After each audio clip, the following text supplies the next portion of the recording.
Berangkat buat nikah malah nyasar ke gunung. Pesawat jatuh dan pulangnya bawa perasaan. Selamat datang di Vale of Shadow, tempat di mana film bukan cuma ditonton, tapi dibedah sampai ke dingin, luka, dan cintanya.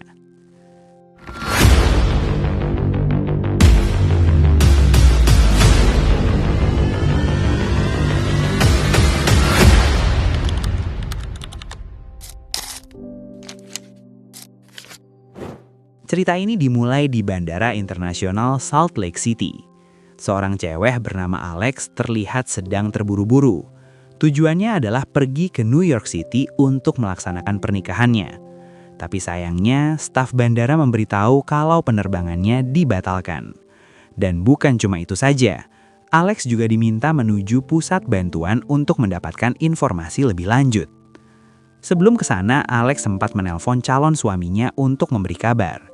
Alex hanya ingin menenangkan pasangannya bahwa dirinya mungkin akan terlambat, tapi ia tetap akan datang. Saat berjalan menuju pusat bantuan, Alex tanpa sengaja mendengar percakapan seorang pria kulit hitam yang terlihat sama-sama panik. Namanya adalah Ben. Ben adalah seorang dokter bedah saraf yang harus segera pergi ke Baltimore karena ada seorang anak berusia 10 tahun yang harus menjalani operasi. Tapi sayangnya staf bandara saat itu memang tidak bisa membantu siapapun. Semua penerbangan sedang bermasalah. Alex dan Ben pun akhirnya mulai mengobrol. Setelah tahu kalau mereka berdua sama-sama punya urusan penting dan tidak bisa menunggu terlalu lama, Alex pun punya sebuah ide. Ia mengajak Ben untuk mencari alternatif lain, supaya mereka tetap bisa berangkat. Sir, I'm sorry. No, I know. I have an idea. Mereka pun berjalan ke tempat penyewaan pesawat kecil yang berada di samping bandara. Di sana mereka bertemu dengan seorang pria tua bernama Walter, pemilik pesawat tersebut. Walter menjelaskan kalau pesawatnya hanya bisa menampung 2 penumpang, dan biayanya juga jauh lebih mahal dibandingkan pesawat komersil biasa. Biayanya bisa mencapai $800 sekali jalan. Tapi karena situasi mereka sama-sama mendesak, baik Alex maupun Ben sudah tidak terlalu peduli soal harga. Yang penting saat itu cuma satu, berangkat. No. I got a twin on the tarmac, can take 2. 800. Sebelum terbang, Walter sempat memberi peringatan bahwa mereka harus terbang secepat mungkin agar bisa melawan arah badai. Walter juga sempat bercanda dengan bilang semoga penerbangan mereka aman dan tidak ada kejadian aneh saat melewati wilayah tertentu. Mungkin itu cuma humor khas pilot tua yang terlalu santai buat situasi seserius ini. Mereka pun akhirnya naik pesawat jenis Piper PA-34 Seneca. Di dalam pesawat, Ben bercerita kalau dirinya tinggal di London dan sudah menikah. Walter yang mendengar itu langsung ikut nimbrung. Katanya dulu ia juga pernah suka pada seorang cewek dari London, tapi ujung-ujungnya ditinggal nikah. Alex juga ikut bercerita. Ternyata Alex adalah seorang jurnalis. Beberapa hari sebelumnya, Alex pergi ke Idaho untuk liputan penting. Dan sekarang ia harus buru-buru ke New York City demi menghadiri acara pernikahannya sendiri.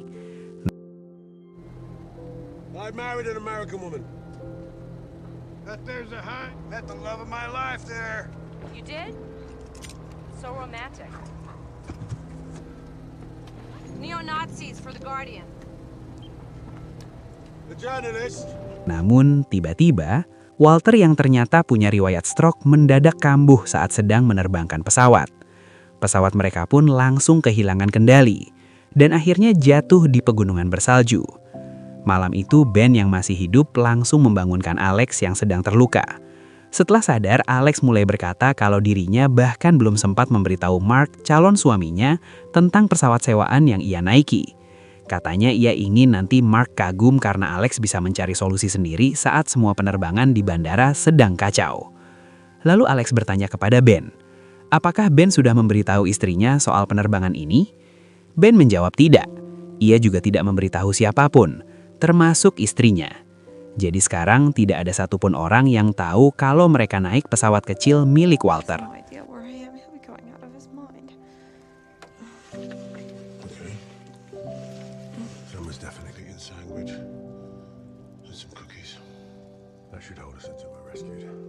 Dan dari situ, Mereka sadar, yang bisa mereka lakukan sekarang cuma bertahan hidup, dan berharap suatu saat ada orang yang menemukan mereka. Keesokan paginya terungkap bahwa mereka ternyata sudah 3 hari terjebak di pegunungan itu. Persediaan makanan pun semakin menipis. Bahkan kacang almond yang jadi satu-satunya makanan tersisa, kini juga sudah habis. Alex bilang ia ingin mencoba mencari makanan, tapi Ben langsung melarangnya. Kaki Alex belum pulih sepenuhnya. Kalau ia memaksa pergi, Alex bisa saja mati kedinginan di tengah salju. Akhirnya Ben memutuskan untuk naik ke bukit sebelah, berharap dari sana ia bisa melihat sesuatu. Alex pun memberikan kameranya supaya Ben bisa memakai fitur zoom dari kejauhan. Siapa tahu ada tanda-tanda kehidupan. Sebelum berangkat, Alex sempat berkata, kalau Ben pergi dan tidak kembali, ia tidak akan sakit hati. Tapi Ben langsung menjawab dengan tegas. Kalau Ben memang berniat meninggalkan Alex, seharusnya itu sudah ia lakukan sejak 3 hari lalu. Dan jujur saja, itu salah satu kalimat paling dingin tapi juga paling hangat di film ini. Ben pun mulai mendaki. Medannya sangat berat, licin, dan penuh jurang. Salah langkah sedikit saja, nyawanya bisa melayang. Sementara itu, Alex mulai melihat-lihat foto Ben bersama istrinya. Ia juga membongkar isi tas Ben untuk mencari sesuatu yang mungkin bisa berguna.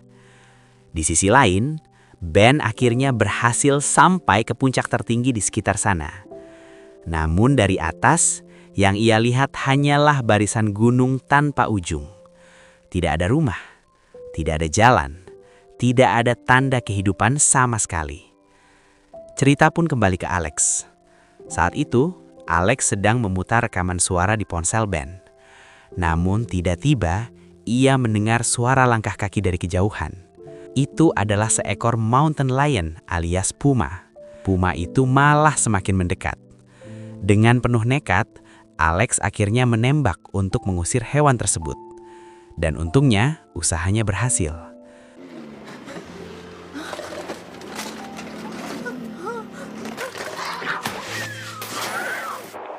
Tak lama setelah itu, Ben akhirnya muncul. Namun sayangnya, anjing mereka sudah terluka cukup parah. Ben langsung buru-buru mengobati luka si anjing. Setelah situasi agak tenang, mereka pun duduk bersama. Alex lalu bertanya tentang istri Ben. Ben bercerita kalau istrinya bernama Sarah, dan mereka tidak punya anak. Malam itu, mereka pun membakar daging puma untuk dimakan. Tapi saat sedang makan, entah kenapa obrolan mereka perlahan berubah menjadi debat. Awalnya hanya salah paham kecil, tapi lama-lama jadi besar. Mereka mulai saling menyalahkan dan suasana pun memanas. Ya, kelaparan, capek, dingin, dan trauma itu memang kombinasi yang bisa bikin orang marah cuma gara-gara nada bicara. You have to get going. No, you want I don't want to fall off a mountain because you're reckless and selfish. Keesokan paginya, saat Ben bangun, Alex sudah tidak ada. Ben langsung panik. Ia yakin Alex pergi sendirian. Dan benar saja, Alex ternyata sudah berjalan sekitar 2 km tanpa arah yang jelas. Ben pun segera mencoba menyusul jejak Alex.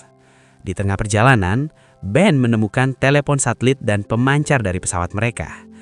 Tapi sayangnya, semuanya sudah rusak total dan tidak bisa digunakan lagi. Setelah berjalan sekitar 1 km, Ben akhirnya berhasil menemukan Alex. Kondisinya sudah sangat lemas.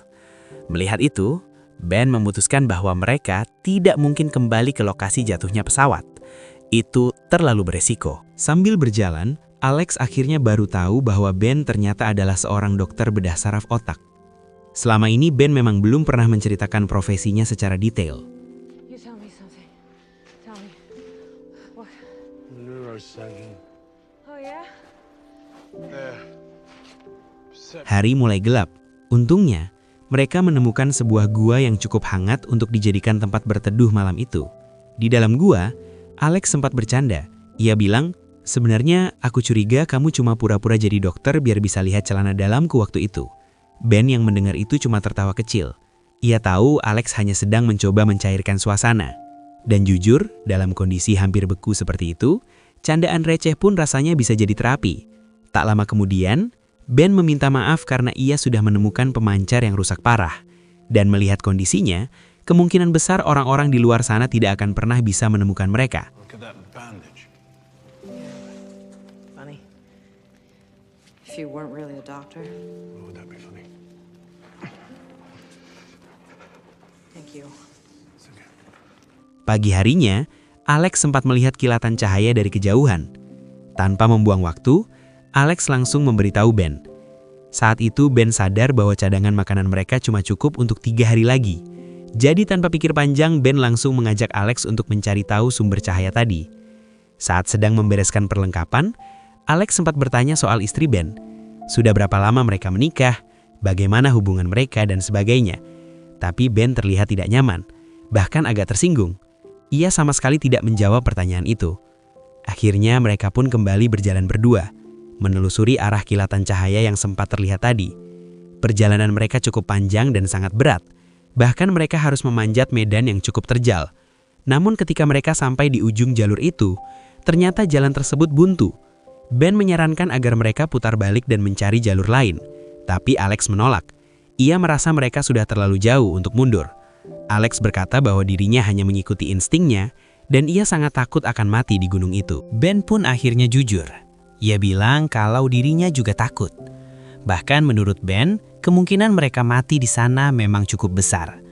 Tapi selama mereka masih hidup, mereka masih bisa memilih.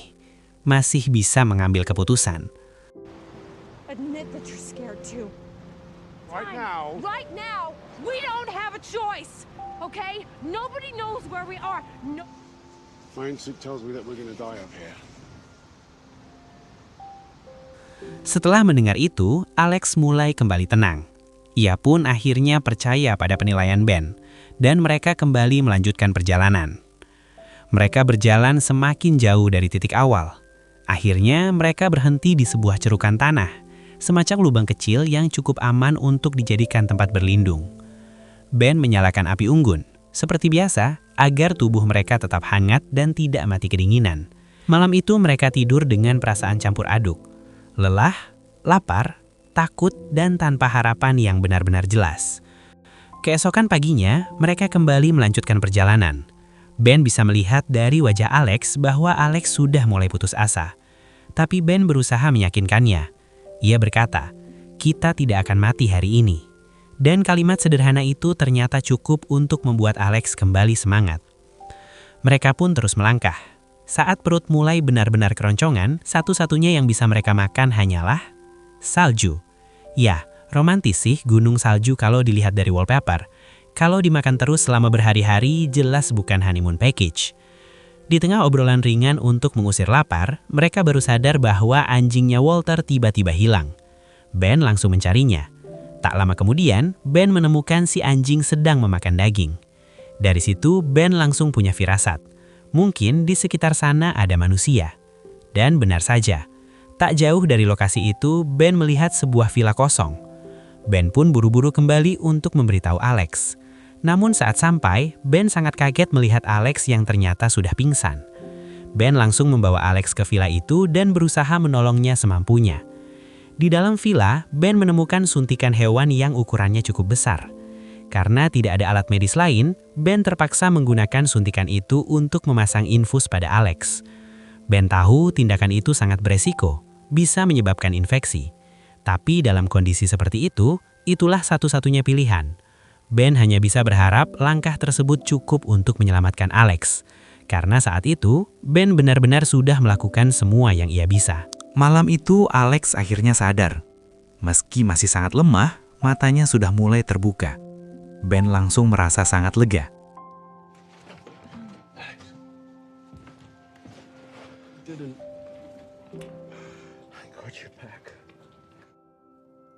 Ia lalu memberitahu Alex bahwa villa tersebut ternyata adalah sumber kilatan cahaya yang sempat mereka lihat sebelumnya. Sejak saat itu, Ben mulai merawat Alex dengan sabar. Ia memastikan Alex bisa pulih, memberinya makan seadanya, dan menjaga suhu tubuhnya agar tetap hangat.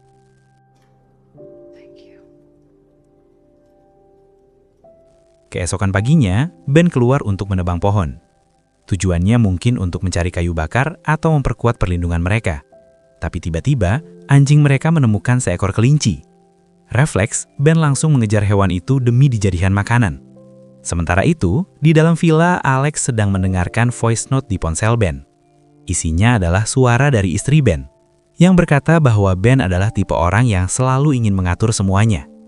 Saat Alex sedang serius mendengarkannya, Ben tiba-tiba muncul dan melihat Alex sedang membuka barang pribadinya. Ben pun langsung marah. Reaksinya agak seperti orang yang ketahuan punya luka lama lalu pura-pura galak. I'm sorry. What are you doing? Back 2 minutes and you go through all my stuff. Is that it? Tapi Alex tetap tenang. Ia berkata bahwa dalam kondisi seperti sekarang, di mana mereka bisa saja mati kapanpun, ia meminta Alex untuk meneruskan voice note itu sampai habis. Dari situlah Alex akhirnya tahu bahwa Ben ternyata sudah ditinggal pergi oleh istrinya. Bukan karena perselingkuhan, tapi karena alasan lain yang jauh lebih berat. Ben mengaku bahwa dirinya masih sangat mencintai istrinya. Dan itulah alasan kenapa ia masih menyimpan voice note tersebut. Setelah hubungan mereka semakin dekat secara emosional, suasana pun mulai berubah. Di tengah dingin, sepi dan rasa takut yang sama, mereka perlahan mulai saling menghangatkan satu sama lain.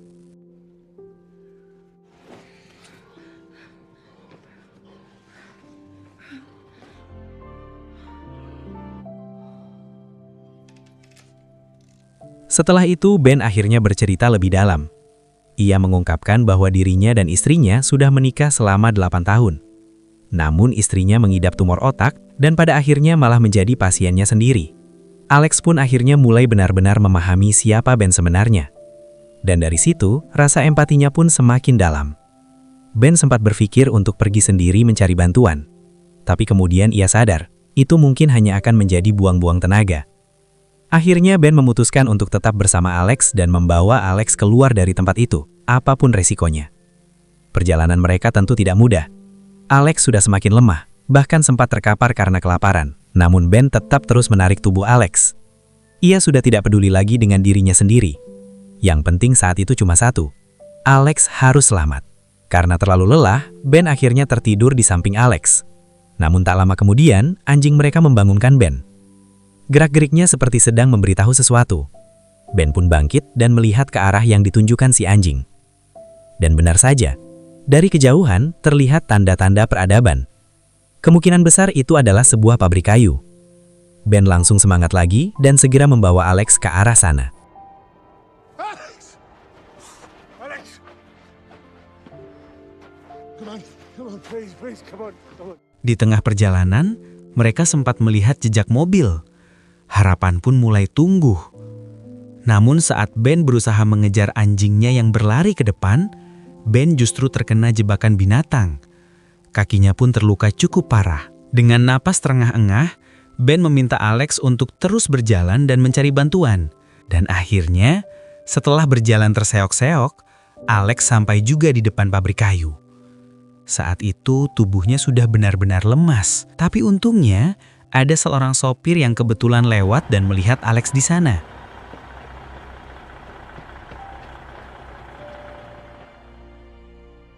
Beberapa hari kemudian, Ben kini sudah berada di rumah sakit. Setelah semua yang terjadi, akhirnya ia bisa berbaring tenang, meski tubuhnya masih sangat lemah.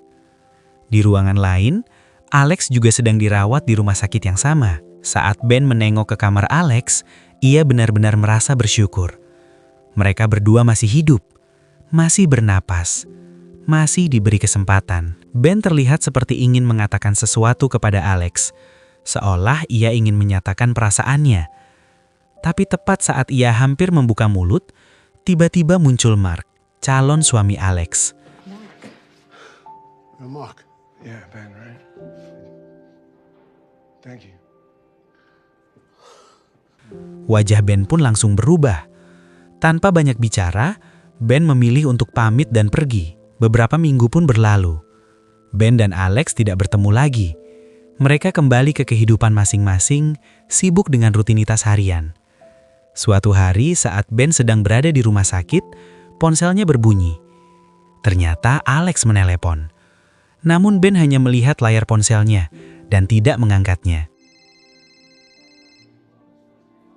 Hi, Ben. Alex again. Sementara itu, Alex pulang ke rumah. Mark berkata bahwa dirinya tetap mencintai Alex meski Alex sekarang terasa tidak seperti dulu lagi. Alex, I get that you haven't always told myself Malam harinya, Alex tidur dengan gelisah. Keesokan paginya, Alex membuka galeri ponselnya dan melihat kembali foto-foto Ben. Lalu ia mengirim semua foto itu kepada Ben. Dan di salah satu foto, ada sebuah tulisan dari Alex. Cuma kamu yang bisa ngerti aku. Saat Ben membaca itu, ia langsung terdiam. Tanpa berpikir panjang, Ben langsung mengangkat ponselnya dan menelepon Alex. Akhirnya, mereka pun bertemu lagi. Di sebuah restoran yang tenang, mereka duduk berdua. Ben bercerita bahwa sekarang ia merawat anjing yang dulu menemani mereka di gunung. Selain itu, Ben juga sudah tidak ingin lagi menjadi dokter bedah otak. Kini, ia bekerja di tempat rehabilitasi. Alex pun ikut bercerita. Sekarang, ia bekerja sebagai guru di sekolah. Dan satu hal yang paling penting, Alex ternyata tidak jadi menikah dengan Mark. Mendengar hal itu, Ben langsung merasa menyesal. Ia berkata, "Kalau saja waktu itu aku tahu kamu gak jadi menikah, aku pasti bakal angkat teleponmu." Ben juga bercerita soal rasa bersalah yang masih terus ia bawa. Karena dulu ia tidak bisa menyelamatkan istrinya dari penyakit. Dan sampai sekarang, luka itu masih membekas di dalam dirinya. Tapi di sisi lain, Ben juga tahu bahwa dirinya tidak ingin kehilangan Alex. Alex pun akhirnya jujur. Ia berkata bahwa saat mereka berada di gunung, ia mulai jatuh cinta pada Ben. Tapi setelah mereka pulang, Alex mengira semua itu akan hilang begitu saja. Seperti mimpi buruk yang akan terlupakan. Tapi ternyata tidak. Perasaan itu tetap ada. Dan Alex merasa dirinya belum bisa, bahkan mungkin tidak akan pernah bisa melupakan Ben. Ben hanya terdiam. Akhirnya mereka berdiri, seolah siap pulang ke rumah masing-masing. Alex sempat berkata bahwa hati itu cuma segumpal daging. Dan kadang kita harus belajar melepaskan. Bahkan sesuatu yang paling dekat sekalipun. Tapi nyatanya, setelah mereka berpisah, hati mereka justru semakin sakit. Mereka sadar bahwa kehilangan satu sama lain bukanlah hal yang bisa mereka toleransi. Dan pada akhirnya, mereka pun kembali bersama. Bukan sekedar saling menyapa atau bertukar kabar, tapi benar-benar bersatu dan melanjutkan hubungan mereka ke arah yang lebih serius. Dan film pun berakhir. Nah, itu dia alur cerita film ini versi Veil of Shadow. Kalau menurut kalian, hubungan Ben dan Alex ini lahir karena keadaan, atau memang dari awal mereka adalah dua orang yang dipertemukan takdir? Tulis pendapat kalian di kolom komentar. Dan kalau kalian suka pembahasan seperti ini, jangan lupa bantu support channel ini dengan cara like, komen, dan subscribe. Saya Bang Shandy dari Veil of Shadow, izin pamit. Thanks for watching, and see you in the next shadow.